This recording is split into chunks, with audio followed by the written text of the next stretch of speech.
prenons justement cette dernière ligne droite. Nous vous l'avons dit en ouverture, nous parlons une fois de plus de ce nouveau poste qui a été institué au Cameroun. Il s'agit du vice-président et nous allons nous poser la question de savoir s'il est dorénavant clair que le président Paul Biya veut déjà nommer son dauphin, comme l'a également précisé lors de sa dernière sortie le professeur Maurice Kamto. Je commence par le professeur Mathias Eric Owenangimi. Êtes-vous donc d'accord avec le professeur Maurice Kamto que le président de la République a instauré le poste de vice-président pour placer son dauphin? C'est une interprétation, mais qui prend la partie la plus superficielle de la révision. Pourquoi cette révision a eu lieu? Première chose, elle a eu lieu parce que les Camerounais ont entretenu une longue polémique sur le fait que le cadre qui permettait de réguler une vacance de pouvoir n'était pas suffisant. Ils estimaient que les règles faisant du président du Sénat un président par intérim, dans un délai maximal de 4 mois, 120 jours, ne rendait pas certain que la transition pouvait se faire de manière pacifique. Deuxième chose, nombre de Camerounais, qu'ils soient issus du système gouvernant ou qu'ils soient dans l'opposition, dans la société civile, ont alimenté une polémique sur les hautes instructions du président de la République, en laissant entendre que les hautes instructions seraient fictives. Et ça a contribué à installer une ambiance délétère dans le fonctionnement de l'État. Or, tout État, même un État démocratique, est d'abord une hiérarchie de pouvoir. Et une hiérarchie de pouvoir fonctionne sur la base du commandement, d'abord. Et, troisième chose, nombre de Camerounais, avant même l'élection présidentielle de 2025, ont, comme ils aiment les polémiques, ont encore alimenté une polémique, en estimant que le président Paul Biya ne pouvait plus se présenter à l'élection présidentielle parce qu'il était vieux. Et ils ont même soutenu qu'il était sénile. Et quatrième chose, le leader adoré de M. Wafo, à plusieurs reprises, a alimenté la polémique, au point même de demander à l'ancien président de l'Assemblée nationale d'ouvrir la vacance de pouvoir, parce que le président Biya, à son avis, serait mort à l'époque. C'est pour toutes ces raisons que la révision constitutionnelle a été faite. Et maintenant, je dis aux Camerounais, je leur dis que n'écoutez pas les vendeurs d'illusions. Je suis bien obligé de m'estimer en ce temps. Ils vous ont déjà trompé avec le bulletin, la nullité du mandat impératif. Les voilà qui reviennent vous tromper en disant qu'il y a un coup d'État constitutionnel. Ce n'est pas vrai. Et je serai bien obligé de vous lire la Constitution et de vous l'expliquer brièvement. Article 2 de la Constitution du Cameroun. Alinéa 1. La souveraineté nationale appartient au peuple camerounais qui l'exerce soit par l'intermédiaire du président de la République et des membres du Parlement, soit par voie de référendum. Aucune fraction du peuple ni aucun individu ne peut s'en attribuer l'exercice. Ce qu'on appelle une révision constitutionnelle, c'est un exercice du pouvoir constituant. Ce pouvoir constituant est dit originaire quand il est porté par le peuple. Il est dit dérivé quand il est porté par une autorité de l'État qui représente le peuple. Or, l'initiative de révision, c'est un moment d'exercice de la souveraineté. Là, ça a été fait par l'intermédiaire du président de la République et des membres du Parlement. Qu'est-ce qui est anticonstitutionnel là-dedans? Un gouvernement a le choix de la méthode de révision. Deuxième chose, article alinéa 2. Les autorités chargées de diriger l'État tiennent leur pouvoir du peuple par la voie d'élection, par voie d'élection suffrage universel direct ou indirect, virgule, sauf disposition contraire de la présente Constitution. Qu'est-ce que ça veut dire? Ça veut dire que les autorités qui dirigent l'État du Cameroun sont en principe désignées par les pouvoirs du peuple à travers des élections au suffrage universel direct ou indirect. C'est ça qu'on appelle le principe. Maintenant, quand on dit sauf, on appelle ça l'exception ou le tempérament. Ça veut dire qu'il peut exister des autorités chargées de diriger l'État qui ne tiennent pas leur pouvoir de l'élection au suffrage universel direct ou indirect. C'est pour cela qu'il y a des sénateurs nommés. Le régime normal de désignation du sénateur, c'est une élection. Mais en raison de ce principe consacré par la Constitution, il peut exister des sénateurs nommés. Et maintenant, on a un vice-président de la République nommé qui a une autorité chargée de diriger l'État. Donc, quand j'entends des gens dire que c'est l'article 10, l'article 10 dit que le président de la République nomme un certain nombre d'autorités, que cet article 2 avait été prévu pour ça. Mais il parle de quoi? N'est-ce pas que le vice-président, quand on a révisé cette constitution, on a mis au titre de ces autorités le vice-président de la République? Et il n'y a aucun problème. Et je ne parle pas de la procédure. L'article 63, alinéa 3, dit dans quelles conditions, quand on utilise la procédure du Congrès, comment ça se passe. Ça aussi, ça a été respecté. À partir du moment où vous combinez cet article 2 et l'article 63, alinéa 3, ce que certains veulent vous dire est faux. On ne peut pas dire que cette constitution viole l'article 64 qui dit que une initiative de révision de la Constitution ne peut pas porter atteinte à la forme de l'État. Cette révision ne porte pas atteinte à la forme de l'État. Elle ne peut pas porter atteinte, elle ne peut pas porter atteinte à la République. Cette division ne porte pas atteinte à la République. Elle ne peut pas porter atteinte à la démocratie. Pourquoi? Parce que cette Constitution est l'émanation du peuple. On a défini dans quelles conditions la souveraineté nationale s'exprime. Point final. Merci. On aurait dit merci pour ce cours magistral du professeur Wenangini. Je précise qu'il est politologue. Alors, ce qui veut dire quoi? C'est-à-dire que vous êtes un expert en sciences politiques et nous parlions là en même temps de la politique et du droit. Oui. Voilà. Alors, Robert Wafo, sachant quand même que c'est le vice-président qui remplacera automatiquement dorénavant le président de la République si jamais il y a vacances, est-ce que nous devons encore beaucoup philosopher pour dire que nous avons la nette impression que le dauphin sera connu de plus prochainement? Vous savez, M. Mathias et Eric Wenangini vient de faire une lecture parcellaire et réductrice, n'est-ce pas, de la Constitution. À quel niveau? Vous savez, la Constitution dans une république qui se respecte est un tout, dans lequel toute modification incongrue peut détruire sa cohérence. Je vais également prendre certaines dispositions. Allez-y. De la Constitution. Article 6, alinéa 1 de la Constitution. Le président de la République est élu au suffrage universel direct, égal et secret à la majorité des suffrages exprimés. C'est-à-dire que pour accéder à ce poste, il faut bien que tu aies obtenu une majorité des suffrages exprimés. C'est la raison. Attendez.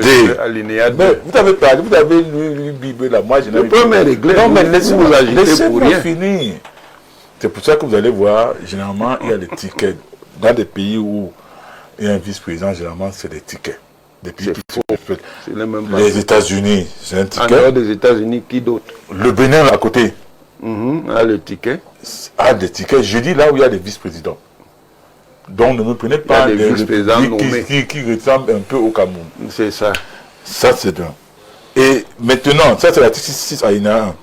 Mais maintenant, dans la Constitution nouvelle, on dit en cas de vacances de la présidence de la République, pour cause du décès, de démission, etc., le vice-président achève le mandat du président de la République. Tout à fait. Parce que quand il monte comme président de la République, il devient président de la République. Tout à fait. Mais s'il a été nommé, ça veut dire qu'il n'est pas arrivé là-bas, n'est-ce pas, c'est-à-dire à la suite d'un suffrage universel direct, égal et secret à la majorité des suffrages exprimés. Et c'est là où vous parlez de la violation de la Constitution. Voilà deux dispositions qui sont contradictoires. On dit le président, il dit article 6 alinéa 1, le président de la République est élu au suffrage universel direct, égal et secret, à la majorité des suffrages exprimés. Maintenant, dans la nouvelle constitution, on nous dit, en cas de vacances, avec l'article 6 alinéa 6, on dit en cas de vacances de la présidence de la République, pour cause du décès, de démission, etc., le vice-président achève le mandat du président de la République. Quand il achève le mandat, ça veut dire qu'il devient président de fait. Tout à fait. Mais étant président, il y a que, ça ne s'est pas respecté l'article 6 alinéa 1 qui dit qu'il doit être élu au suffrage. C'est pour ça que, pour éviter cela, on passe par l'étiquette président, vice-président. Pour que quand le président est indisponible, peut-être pour cause de décès ou bien de démission, que le vice-président qui montre qu'il ait également la légitimité comme le président, parce que l'étiquette va ensemble. De deux, il y a l'article 64 de la Constitution. Il a cité ça. Mais il a voulu un peu biaiser. Je n'ai rien biaisé. Qui mentionne qu'aucune procédure de révision peut être retenue si elle porte atteinte à la forme républicaine, à l'unité, à l'intégrité territoriale de l'État et aux principes démocratiques qui régissent la République. Quand on parle de démocratie, on parle de démocratie, c'est le peuple. La Constitution participe aussi du principe démocratique. C'est la plus haute fonction dans un pays. La Constitution participe du principe démocratique. C'est la plus haute. Je dis bien, écoutez bien une chose. La loi confère la légalité. Non. La loi est une forme de laissez-moi d'abord, la loi confère la légalité et la légitimité est zéro. Il n'y a pas la légitimité de la légalité. Non, ce sont les explications du quartier. Non, laissez tomber. La légalité est une forme de légitimité. Le professeur Boris Kamto l'a dit. Et alors? Il a dit lors de sa dernière conférence. Qu'est-ce qu'il connaît la théorie de la légitimité? Il peut en parler avec un politologue. Vous parlez même de quoi? Donc vous pouvez parler de droit. Je parle de science politique, monsieur. Et la légitimité, c'est la science politique. Donc vous c'est le droit mieux que lui? Oui, monsieur. Oui. Mais, là, je vous dis fermement oui. Mais allez créer votre curatorium et puis bon, le curatorium, c'est la seule institution de savoir. Je dis ceci, la loi confère la légalité. La loi est une forme de légitimité, monsieur. J'ai dit la loi, non. La légitimité est conférée. Théorie de Max Weber. Économie et société. C'est le suffrage universel qui confère la légitimité. Vous allez chuter. Alors, moi, je voudrais donc dire ceci. Oui. Ça, c'est pour continuer, parce qu'il m'a stoppé là. Il m'a dit ça qu'il est un peu vicieux là. C'est ça.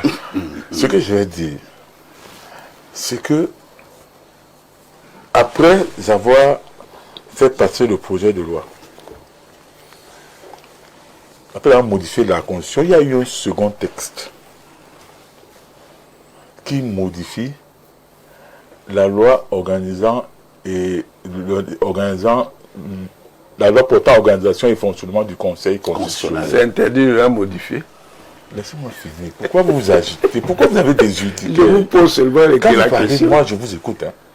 Vous ne m'avez pas écouté. Alors, on dit dans cette loi que le vice-président, en cas de décès ou de démission, en cas de décès, c'est le vice-président qui saisit le Conseil constitutionnel. Ouais. Qu'est-ce que ça veut dire? Ça veut tout simplement dire, puisque nous ne connaissons ni l'heure ni le jour, si cette loi portant modification, non, c'est-à-dire que portant organisation, donc modifiant la loi portant organisation et fonctionnement du Conseil constitutionnel, si le vice-président n'est pas nommé à temps et que le président de la République est rappelé, on peut se lever un matin, puis on n'entend plus parler. Donc on a vu avec le président du Sénat. Donc si un matin on n'entend plus parler le président de la République, ouais, et que la loi, la nouvelle loi sur le portant organisation et le fonctionnement du Conseil constitutionnel est déjà en vigueur, qui va donc maintenant saisir le Conseil constitutionnel? Les gens vont me dire on rentre au statu quo ante. Mais vous allez voir les dragons sortir. Non, je ne comprends pas. L'affaire là est traitée. Non, le vice-président sera encore là. Je me rappelle. Non, je dis ceci. Oui. Si la loi est promulguée, oui, portant organisation et modification du fonctionnement du Conseil constitutionnel, oui, portant organisation et fonctionnement du Conseil constitutionnel, Si cette loi est promulguée et que le vice-président n'est pas encore nommé. Mais la loi est claire dessus. Non, mais je pose une question, C'est le président du Sénat qui assure l'intérim. On revient dans l'ancien régime. Si le vice-président n'est même pas nommé. Tout à fait. D'accord. Alors, c'est là où vous allez voir dans les dragons sortir. Quel dragon? Il y a les droits d'abord. Vous verrez les dragons sortir. Mais ils vont peut-être sortir, mais il y aura d'abord le droit. Laissez-moi continuer. Vous avez dit sur le président du Sénat qui saisit le Conseil constitutionnel. Les dragons, qu'est-ce qui peut nous rassurer que lui-même ne sera pas neutralisé? Mais il y a un ordre. Parce que je tiens à rappeler il y a le premier vice-président. Je tiens à rappeler, écoutez, je l'ai dit sur ce plateau. Je l'ai dit sur ce plateau il y a moins d'un mois. Je l'ai dit sur ce plateau il y a moins d'un mois. Quand on regarde le bureau, la composition du bureau du Sénat, qui est le premier vice-président? Ça, il faut avoir. Oh, mais écoutez. Là, ce n'est plus du droit, c'est de la circulation. Écoutez, on est en train de parler de politique. Qui est le premier vice-président? Le premier vice-président. La première vice-présidente, c'est son premier mandat comme sénatrice. Et puis quoi? Et elle est arrivée, elle est passée du poste de secrétaire de bureau du Sénat. Donc membre du bureau. Premier vice-président, même pas troisième. Vous avez vu quel comme les promotions? Elle est projetée. Attends un peu. C'est à quel niveau du débat? Ça veut dire qu'il y a des gens qui sont en embuscade. Qui donc? Qui est en embuscade? Qui est en embuscade? Votre parrain. N'est-ce pas? Je votre parrain. Ah bon? Non, mais moi je le dis froidement. Dans ce parrain. Qui l'a mis comme ça, tout le Cameroun saura. C'est le président de la République et le président national du RDPC qui l'a proposé. Vous êtes sûr? Mais c'est la loi.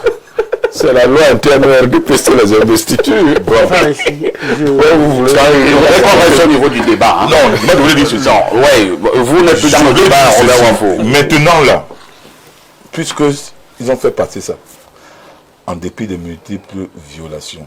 Il y a une violation. Il n'y a aucune violation. Aucune. Qui donc, la question centrale,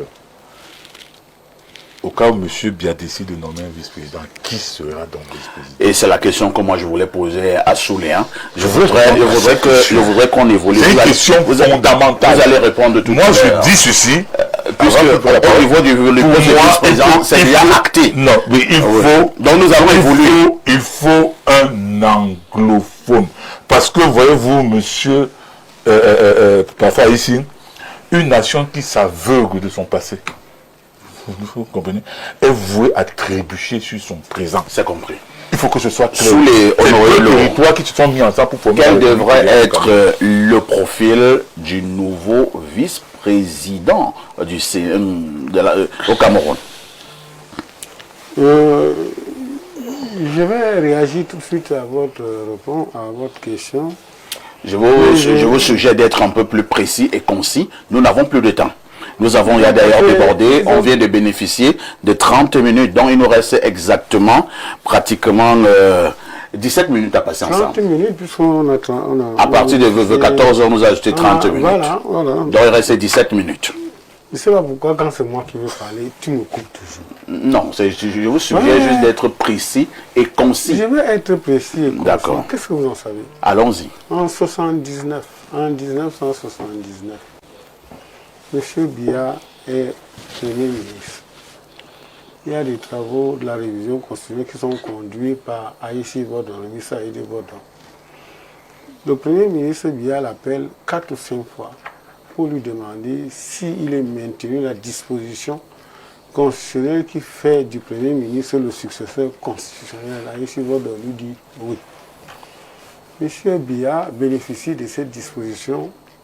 Il arrive au pouvoir en 82. La première chose qu'il fait, c'est d'annuler ça. De créer le flou. Et pendant qu'il crée le flou, on chante dauphin à gauche, dauphin à droite. Il trouve des parades. Et il vous dit, en République, il n'y a pas de dauphin. Le mot dauphinat sonne mal. Ça sonne mal. Et que les Camerounais choisiront. Ça veut dire quoi? Ça veut dire que voilà quelqu'un qui, pendant 40 ans, a repoussé la question de dauphin. Mais qui aujourd'hui Vous pouvez utiliser un successeur par les micmacs constitutionnels. Qu'est-ce qu'on nous cache? On nous cache quoi à faire ici? Le président Biya n'a jamais accepté qu'il existerait en démocratie, en république, n'est-ce pas? Un dauphin, un successeur, même constitutionnel, puisqu'il avait tué ça avec la suppression, n'est-ce pas, d'un premier ministre successeur. À faire ici. Est-ce qu'on a contraint le président Paul Biya à valider la question, n'est-ce pas, d'un poste de vice-président? Est-ce que pour davantage le flatter en lui disant qu'à Cassérien, on a inséré des petites choses, des petites astuces comme le vice-président, le président de la République peut être assisté? Est-ce que vous pensez que des députés qui sont appelés honorables, qui honorent leur manteau, peuvent laisser une histoire du genre le président de la République peut être assisté, ce qui rentre dans la personnalisation du pouvoir. Donc, le poste est facultatif. Donc, parfait ici, les gens qui veulent prendre le pouvoir sans passer par, n'est-ce pas, le peuple, sans passer par des élections, ont créé une pirouette constitutionnelle pour arracher le pouvoir à M. Biya. Parce que, je vais chuter par là. Vous pensez que M. Biya lui-même serait menacé? Mais pourquoi pas? Moi, j'ai toujours l'habitude de parler de bourguibaisation. Vous savez ce qui s'est passé avec Bourguiba. Lorsque Ben Ali a pris le pouvoir, il a placé Bourguiba en asile. On a continué à lui apporter les dossiers. C'était pas la Constitution. Est-ce que c'était pas la Constitution? C'est la Constitution. Non, il n'y a rien à voir avec la Constitution. Bon, de toute façon, ce que je sais, monsieur il y a même un Onangini, film Frankenstein. ce que je sais, Il a créé ce monstre qui ont fini par je le voudrais dépasser. dire à Onangini, que la référence à Ben Ali, c'est simplement pour dire qu'il y avait deux camps qui se battaient. Les frères musulmans, attendez, quand vous parlez, on vous écoute. Soyons rigoureux. Quand vous parlez, on vous écoute. Je voudrais vous dire qu'il y avait les frères musulmans d'un côté et Ben Ali, le premier ministre, qui se battait. Et la programmation des frères musulmans, c'était un lundi. Ben Ali a anticipé. Ce qui n'a rien à voir avec la littérature juridique que vous venez de faire pendant... Donc ce n'est pas comparable. Non, monsieur Onangini. C'est comparable. J'ai aimé votre cours. La littérature juridique, n'est-ce pas, menée par un politologue. Mais nous savons tous que le président Biya, depuis 4 décennies, n'a jamais cédé à la pression. Vous parlez, c'est pour vous. Le président Biya s'en fout du droit, il s'en fout de la Constitution. Ah bon? La preuve, c'est que... Mais il fait des révisions constitutionnelles en s'en foutant du droit. Bien sûr. Quand il fait sauter le verrou, la limitation des mandats, il a convoqué le peuple, il a interrogé le peuple, il a toujours utilisé la procédure, monsieur Onangini. Je vous ai lu l'article 2. Monsieur Onangini. La souveraineté nationale s'exerce soit par le président et le Parlement, soit par voie référendaire. C'est dans la Constitution, monsieur. Tout le monde l'avait demandé également au Parlement. Vous savez que c'est la littérature. Parce que, pourquoi alors le président de la République se refuse-t-il, que ce soit en 2008 ou alors en 2026, n'est-ce pas, à appeler le peuple? La disposition lui laisse le choix. Oh là là. La disposition lui laisse le choix de prendre la voie qu'il veut. C'est pour ça qu'on parle de la personnification du pouvoir. C'est dans la Constitution. Quand vous êtes politologue et vous dites que c'est dans la Constitution. Mais attendez. Qui a inscrit ça dans la Constitution? C'est pas lui. C'est qui? C'est vous. Quels sont les étudiants qui dit que c'est étudiant? Vous pouvez tous les cas. Non, c'est vous qui n'êtes pas sérieux. Qu'est-ce que c'est la Constitution? Une disposition qui procède à la personnification. Alors qu'on met le son. Moi, je vais vous poser une question. Vous croyez que ce sont les... Oui. Il y a un principe de droit qui dit que dura lex, set lex. La loi est dure, mais c'est la loi. Est-ce que la Constitution le dit, oui ou non? L'apartheid était dans la loi aux États-Unis. Monsieur Baffa ici, Oui. ne nous faites pas croire, ni à vous, téléspectateurs, que nous ne savons pas de quoi nous parlons. Vous ne le savez pas. D'accord? Nous savons de quoi nous La parlons. Constitution le dit, oui ou non? Mais j'ai dit, hein, la Constitution, quand la Constitution est que l'apartheid était dans la loi. au nom du peuple camerounais, Tout à fait. mais lorsque le peuple est mis à minorité, régulièrement mis à l'écart, ni référendum, ni rien, et que le président se fasse... Est-ce que la beaucoup Constitution plus dit de- également que le président peut passer par le Parlement? La Constitution le dit. Le problème à D'accord? quel niveau? Le problème au niveau où, quand vous avez même déjà un Parlement qui ne représente plus le peuple. Voilà. D'accord? Parce qu'en réalité, c'est ceux qui disent que ces députés-là ne nous représentent plus. Ils sont là, ils survivent. Vous allez chuter sur Grâce à la légitimité, l'égalité, n'est-ce pas, que La loi confère, confère n'est-ce pas, le la suffrage confère la Constitution. n'est-ce pas? légitimité. Mais Explication artisate. pour un pays qui se respecte, je pense que le président, après avoir profité de la modification de 2008, n'est-ce pas, qui a fait sauter le verrou, la limitation des mandats, cette fois-ci par pudeur et même par élégance politique.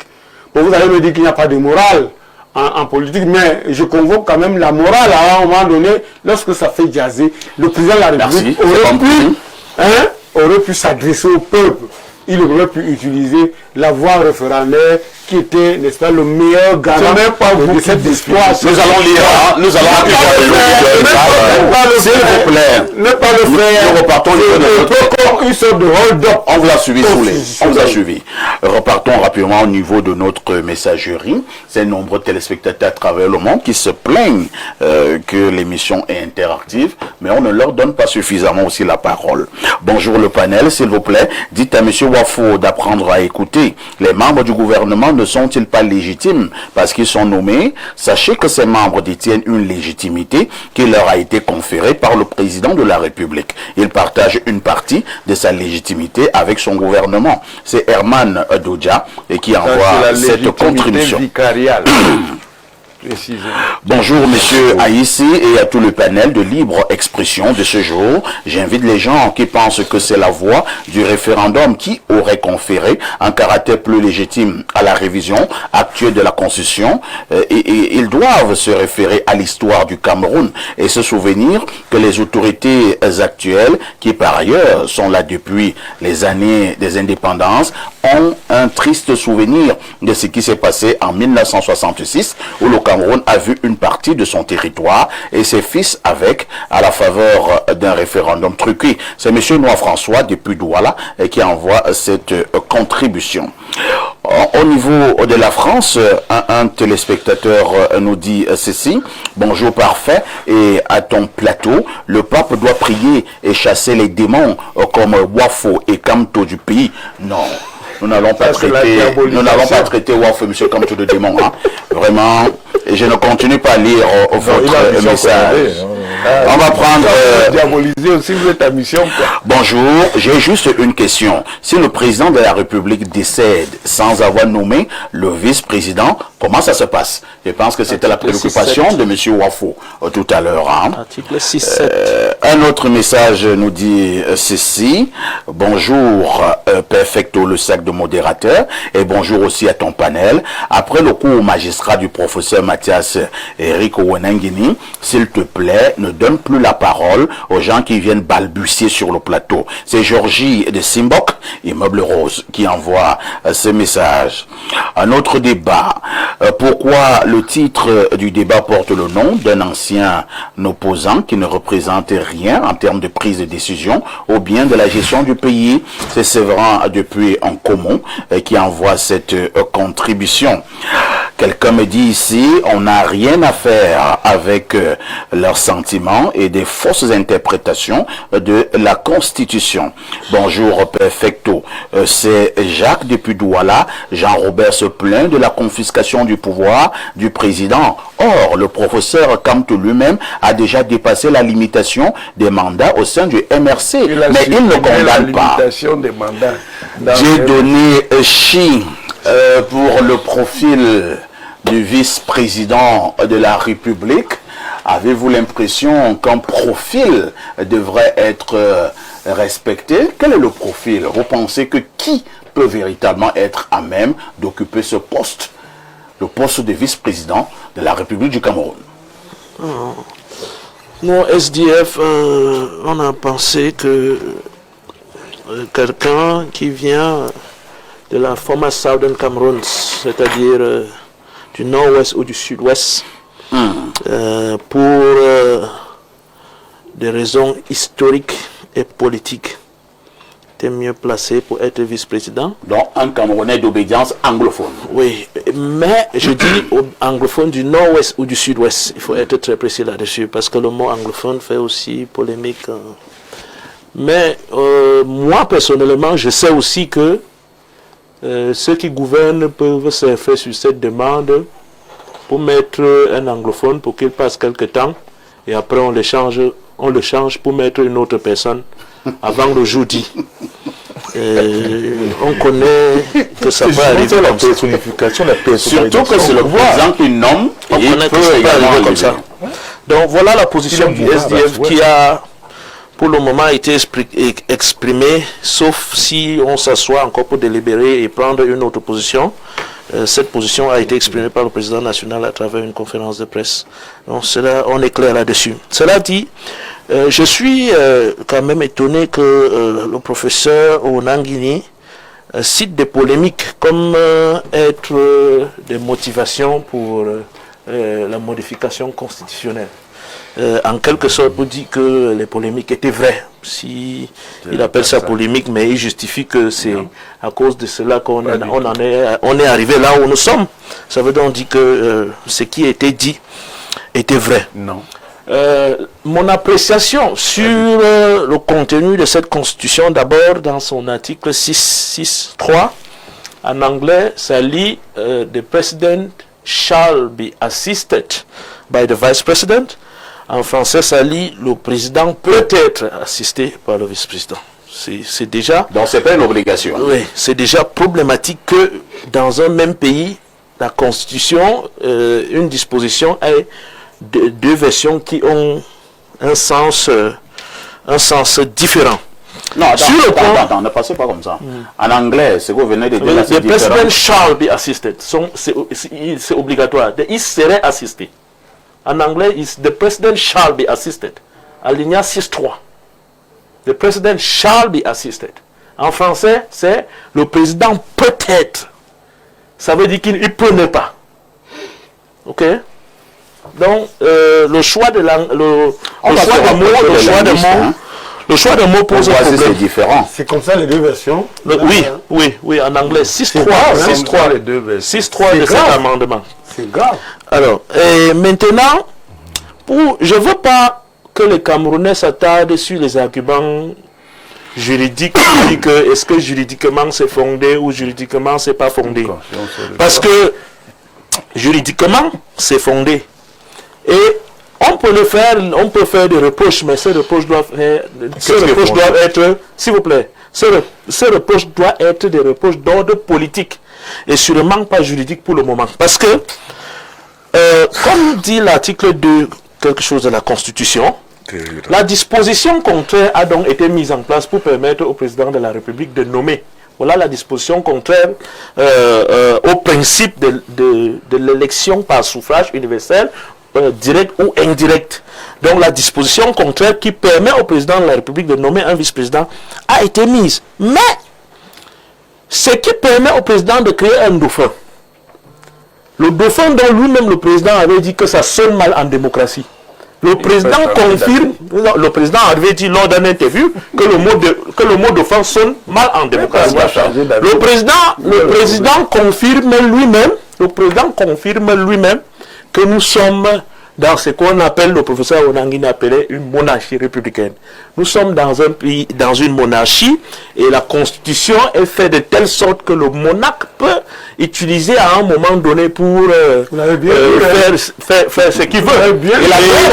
S'il vous plaît, l'expression de monarchie républicaine n'a pas été formulée pour le Cameroun. Elle a été formulée pour la République française par le professeur Maurice Duverger. Je dis bien le premier à dire que la France est une démocratie.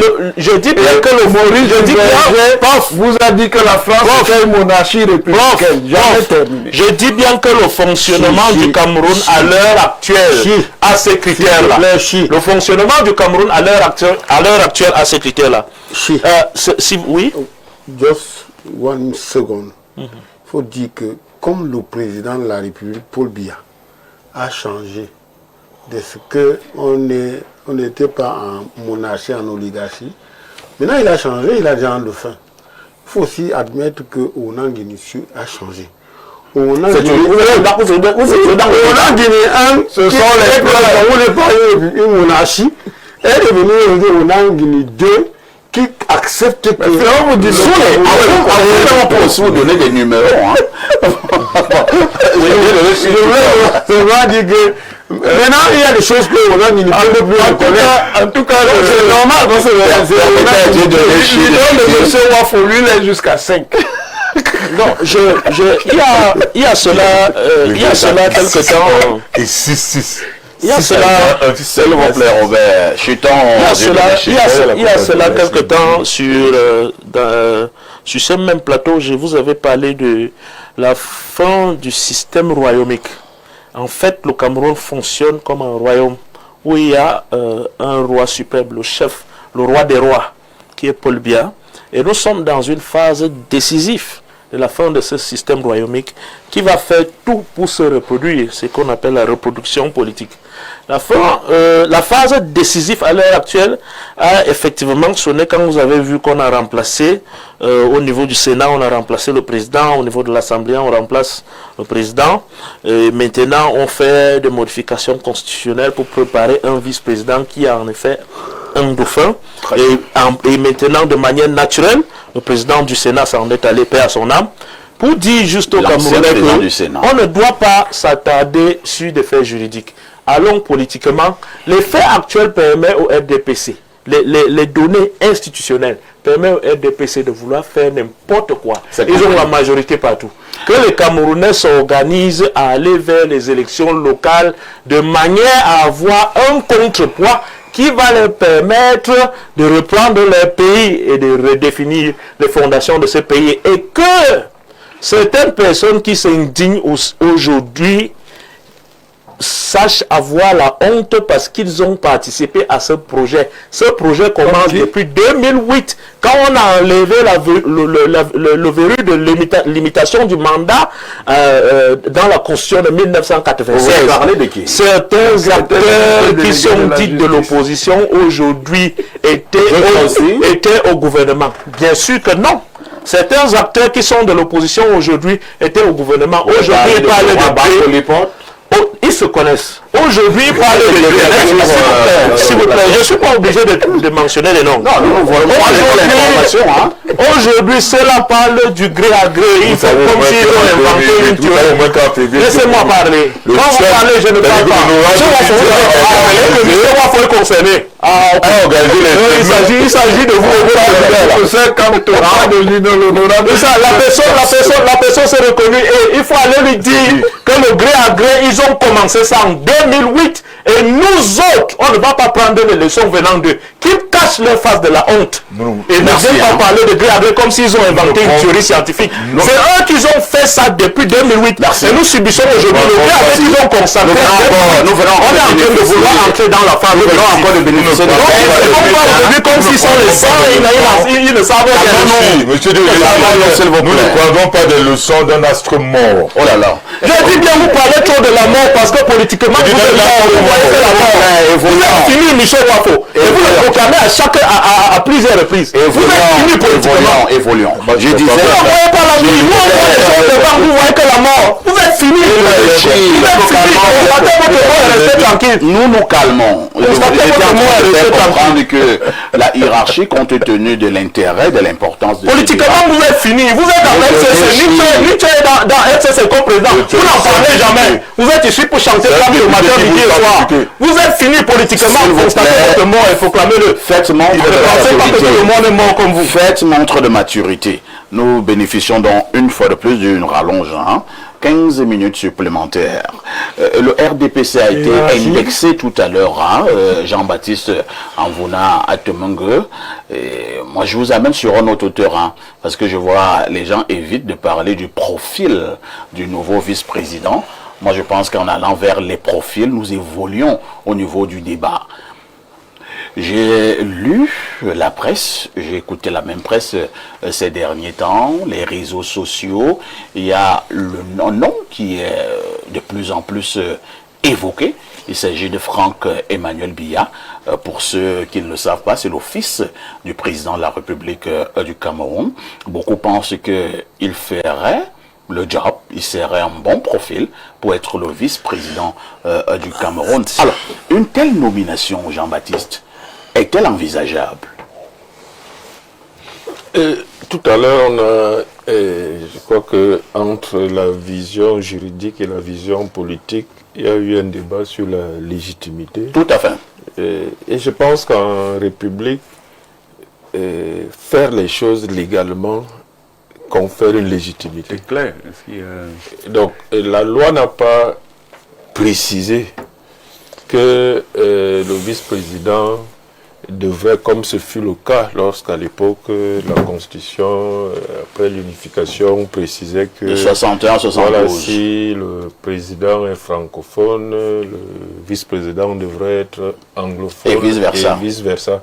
Donc la loi aujourd'hui ne précise pas que l'équilibre sociologique ou linguistique devrait être... Nous, on est sur le terrain politique, monsieur le maire, c'est pas la loi. Non, je suis d'accord avec vous, hein, mais sauf que, justement, si on passe au profil, ça veut dire qu'on a évacué le reste. Et ça nous fait plaisir qu'on évacue le reste, parce que le reste, c'est un débat qui concerne ceux qui ont la majorité au Congrès, qui ont politiquement, donc, puisqu'on est en politique, la légitimité de modifier ou de gouverner selon leur vision.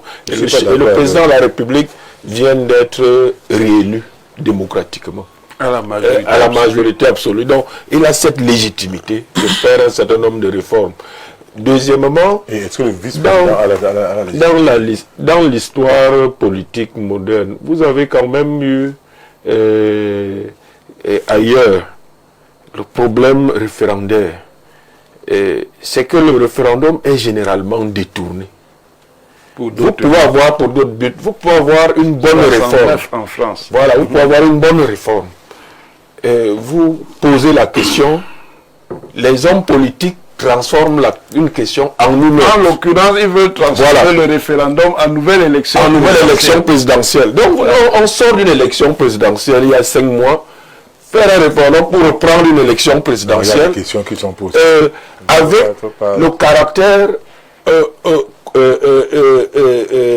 binaire du référendum qui le oui et non, crée une coalition que les politiciens lors de l'élection présidentielle ne peuvent pas créer. Non, mais pourquoi? Mais puisque vous ne pas, ça vous a dépassé. Si vous avez vraiment gagné. Donc quand vous faites un référendum, vraiment gagné.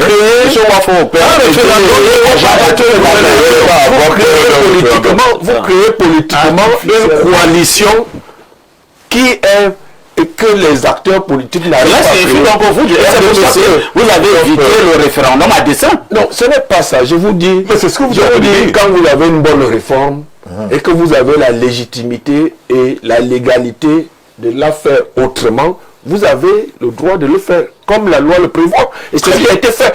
D'ailleurs, quand De Gaulle a été battu en 69, mais il a contourné, il a créé les régions, qui était une bonne réforme. La preuve, c'est que la France s'est décentralisée. Nous-mêmes, on a les régions aujourd'hui. Et à l'époque, ce référendum qui portait sur la création, la décentralisation, il a créé ces régions ensuite par ordonnance. Jusqu'en 82, jusqu'à ce qu'on constitutionnalise la décentralisation en France, il y avait déjà, avec la loi de fer, il y avait déjà des régions contournées, créées de façon revenant des établissements publics.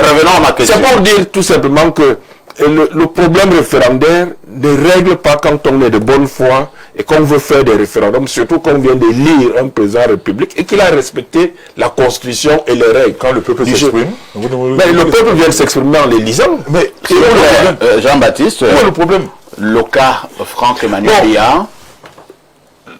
Le cas Franck-Emmanuel Biya, c'est un citoyen comme un autre. Et je comprends pourquoi les gens insistent sur ce cas. Parce que nous avons à côté de nous, en Guinée équatoriale, un vice-président nommé, qui est le fils du président. Les Équato-Guinéens ne sont pas descendus dans la rue, ils trouvent cela légitime. Ici, cette question, c'est au chef de l'État de trancher. Est-ce que la question se pose quand même au sein du RDPC? Moi, je ne l'ai pas entendu. Moi, je n'ai pas entendu cette question se poser. Ou bien vous évitez cette question là-bas? Si c'est le camarade, puisqu'il est militant de base du RDPC, Franck Biya, qui est élu. En même temps, pour l'instant, qui est nommé, je veux dire, conseiller de chef de d'État. Moi, j'ai souvent souhaité qu'il fût nommé membre du gouvernement. Non, on dit vice-président. Vice-président, ça ne change pas grand-chose. Ça ne change pas grand-chose. Qu'il soit membre du gouvernement ou vice-président, il pourrait nous être très utile. Moi, j'ai souvent souhaité qu'il entre au gouvernement. Il est de notre génération. On peut bien discuter avec lui, il peut nous servir comme intermédiaire entre une certaine génération et son père qui est le chef de l'État. Nous voyons déjà le franquisme. Non, ça ne veut pas dire ça. Ça ne veut pas dire ça. Mais je comprends l'objectif recherché sur le profil. Si c'est le camarade Franck Biya, effectivement, c'est une autre... on entre de plein pied vers un dauphinat qui est plus restrictif. Merci. Hein. Voilà. Mais si c'est un autre, comme j'ai entendu ici, Copalelli disent qu'il souhaiterait un profil originaire de la région anglophone. Il sera aussi dauphinat, mais sauf que vous acceptez ce dauphinat.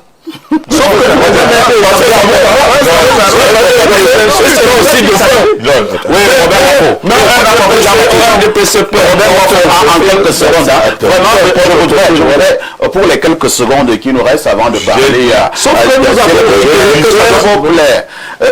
vous avez exactement une minute. Vous pensez que Franck-Emmanuel Biya a le profil du job? Moi, ce serait scandaleux, ce serait la consécration grandeur nature de la dérive monarchique des institutions. C'est pas un Camerounais? Non, mais écoutez, son père peut être président et son père le nomme comme vice-président. Est-ce que M. Emmanuel peut être candidat au poste de président de la République? S'il veut être candidat au poste de président de la République, qui vient affronter le suffrage universel? Mais vous refusez la nomination. La nomination, je ne suis pas d'accord. Le vice-président affrontera tôt ou tard le suffrage universel. Et vous avez dit, il termine un mandat. Vous avez pris la relève de Mathias et Onan Guigné concernant le distinguo entre la légitimité et la légalité, en disant ceci, que faire les choses légalement confère une légitimité. Moi, je ne suis pas d'accord. Pourquoi? Je vais prendre un exemple simple. En Afrique du Sud, l'apartheid était une loi. Donc c'était légal. Mais la majorité de ceux qui ne voulaient pas cela. Jean-Robert, on avait évolué. Moi, je suis sur les profils. Maintenant, sur les profils, d'abord, le principe est clair. Il ne faudrait pas qu'on dise des choses qui ne marchent pas. Le mode de désignation, d'abord, je suis contre. Parce que, comme je l'ai dit, l'article 6 alinéa 1 de la Constitution a été violé. On aurait pu éviter cela s'il y avait un ticket.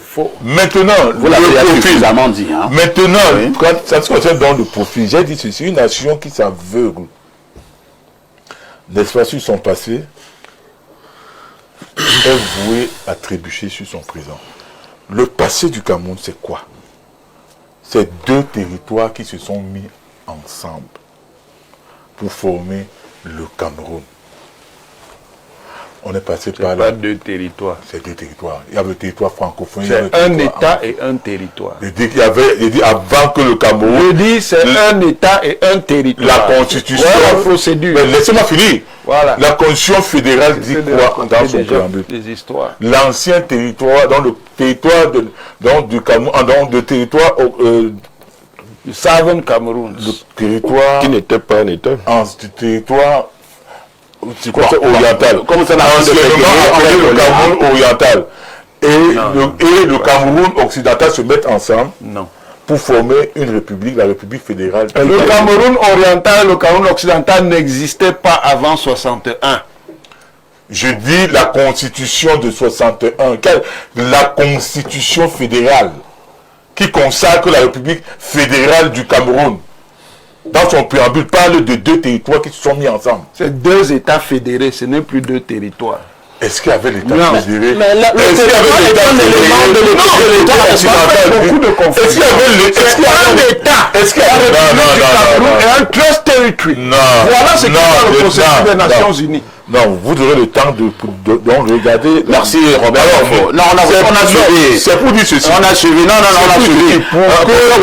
Nous nous sommes placés niveau. Pour qu'on se réconcilie avec notre... Moi, je suis là sur un autre élément du débat. est francophone. Robert Wafon vous a suivi. Quelle est votre réaction lorsque nous parlons du profil? Je le disais tout à l'heure, tout au long de la semaine. On a vu les réseaux sociaux, on a vu la presse. S'il vous plaît, Robert Wafon. Un nom revient. Vous êtes contre quand c'est fait. Un nom revient, le nom de Franck Emmanuel Biya. Quel est le regard sur l'évocation de ce nom lorsque nous parlons du poste de vice-président au Cameroun? Permettez-moi de réarticuler la question. Je vais vous dire pourquoi. Voilà. Si vous faites le débat par rapport à ça, c'est un débat biaisé. Faites le débat par rapport à tous les candidats potentiels ou jugés potentiellement vice-présidents. Et ensuite, vous comparez donc ce qu'on peut appeler les qualités et les mérites respectifs de ces candidats. Mais vous lui apprenez, Voilà. Vous lui apprenez Maintenant, son métier. non, je vais vous dire, moi je ne lui apprends pas son métier. Mais il vous a demandé de vous exprimer sur... Oh là là, Robert Je Wafon. ne lui apprends pas son métier de Allez-y, journaliste. professeur. Allez-y. En tant que politologue, en tant qu'analyste politique, en tant que commentateur politique, ils sont trois qualités différentes. Je suis un homme d'expérience. Vous êtes d'accord avec Franck? Je lui dis donc que le débat autour de ce que Franck Biya peut être un candidat s'apprécie mieux quand on dit quels sont les autres candidats possibles. Évoquez dans les autres candidats possibles. Bon, ils le disent sans vouloir citer les noms. Parce qu'ils disent le Premier ministre Philémon Yang, Ouais. le Premier ministre Mafani Moussongue, Ouais. le secrétaire général de la présidence Ferdinand Ngongo Ouais. et d'autres encore sont présentés à tout le Premier Comme des ministre potentiels candidats. Joseph John Goutet sont présentés comme de potentiels candidats. Et M. Franck Emmanuel Biya est aussi présenté comme candidat. C'est à partir de là qu'on peut donc maintenant apprécier. Première chose donc pour M. Franck Emmanuel Biya, c'est un citoyen camerounais. Deuxième chose, c'est un citoyen camerounais qui, sauf preuve contraire, a ses droits de citoyen camerounais et a donc la capacité pour représenter le Cameroun en tant qu'État. Troisième chose, le débat ne porte pas sur les origines. Le débat porte sur l'appréciation objective ou subjective des qualités des uns et des autres. Point final. Je ne sais pas quelle est la réponse que vous avez donnée. Hein? Je vous ai Parce donné que une réponse. finalement, vous n'avez donné aucune réponse. J'ai donné une réponse. Je ne sais pas pourquoi vous voulez tourner à Mauric. Je ne pas Il a le droit d'être J'ai dit nommé. qu'il a le droit d'être candidat. Parce qu'il est citoyen. Est-ce qu'il a aussi le droit d'être nommé? Oui, ça veut dire la même chose. Il peut aussi être nommé. Est-ce que si jamais il est nommé, il peut quand même assurer ce job? Sûrement. Mais s'il est nommé, il sera en position et c'est à partir de la position que il va assurer. Attendez. Moi, je vous prends au mot. Et je vous redis que la légalité est une forme de légitimité. Non. Et comme vous les Camerounais, vous préférez rester au débat du quartier au lieu de faire la science, je vais donc vous administrer une deuxième leçon. L'apartheid était En matière de légitimité, il y a plusieurs formes de légitimité. Parfait. Il y a la légitimité traditionnelle qui est basée sur la coutume. Il y a la légitimité charismatique qui est basée sur les propriétés qu'on prête à une personne. Il y a la légitimité légale rationnelle. Et nous en sommes. Merci. Hein. Je voudrais que chacun puisse se donner. Ça veut dire que Je voudrais également que nous puissions passer à la dernière articulation. S'il vous plaît, permettez-moi de modérer encore ce débat. Je ne sais pas pourquoi sur les CNRF, donc je disais sur le Noriolo que je voudrais que nous puissions passer à la dernière articulation de ce débat. Il s'agit de la mort. Monsieur Papé ici, je ne peux pas écouter ce que je viens d'écouter là, n'est-ce pas, et vous m'effacez, n'est-ce pas, de mon avis sur le profil. Vous connaissez Je vais poser la question sur le profil. Vous allez revoir la bande de ce soir. Je vais poser la question sur le profil et vous n'avez rien dit. Non. Vous allez revoir la république quand on passe à autre chose. Maintenant, je vais répondre à votre question. Allez-y, Soulé. Vous savez, le contexte historique aurait nécessité qu'on exhuma ou qu'on ressuscita les accords de Fouban pour faire d'un vice-président un anglophone. On a cité les noms mais les noms que Mathias Onangini a cité me pose un problème. Lequel? C'est pas moi qui cite. C'est que ce que vous dites. M. Biya, à l'état actuel, a peur de tout le monde. Comment ça? Sachant qu'il avait trahi à Idjo, oh là là. il ne peut pas. Est-ce que le monde n'est pas fort? Il a trahi à Idjo en quoi faisant? Mais en le faisant partir. C'est lui qui l'a On ne va fait pas refaire le débat. Mais vous savez un peu ce qui s'est passé dans ce qui était parti pour Qu'est-ce qui s'était passé? saine. Mais Aïdjo a été accusé d'avoir fomenté un coup d'État. Il est mort en exil jusqu'au jour. Et vous savez, oui ou non, qu'il a fait un coup d'État ou pas? Ne sont pas. On reviendra. Hein. Le croyez pas qu'on peut attirer facilement les archives Cameroun avant qu'il y ait jusqu'aujourd'hui, on n'a pas. Il est parti du Cameroun avant qu'il y ait des accusations de coup d'État. On n'est pas parti parce qu'on l'a fait. Parce que là, vous avez à l'époque. C'est à moi. J'ai fait arrêter ça. Il faut laisser. Il faut laisser ça. Le président est parti du Cameroun en août 83. Et il a fait les accusations de coup d'État. Il était déjà parti quand le 22 août 1983. Le président Biya a fait un discours adressé à la nation. Il n'a même pas accusé le président Idjo. Il a seulement dit qu'il y a eu un complot contre sa personne et contre les institutions. Je remarque que quelqu'un qui a passé le pouvoir à Biya est mort en exil et ses restes y demeurent. Et qu'il y a une proposition farouche. D'accord. Le profil. Parce que lui, la parole, oui, mais c'est parce que vous non, je n'ai rien fait là. Un type qui a passé le pouvoir, le profil. Un roi à la fois empereur. Le profil. Voilà. Déjà évacué un profil.